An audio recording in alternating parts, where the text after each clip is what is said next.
ode mi prezentacija. Cijelu noć sam ju radila. Moram otkazati sastanak. Ali nemam više kontakata. Sad moram kupiti novi laptop, nove programe, sve novo. I sve fotke su ti bile tu. I moj selfie iz Dubrovnika. A tek fakture... Ajme meni. A dobro, Kato, pa smiri se. Pa imamo Office 365. Sve je tu.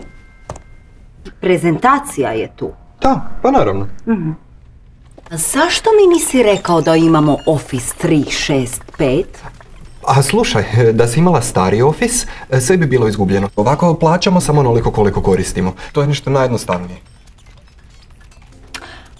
Ok. Ali si mi svejedno mogao reći da imamo Office 365. Imamo Office 365. Zato što svaki ured treba Office 365.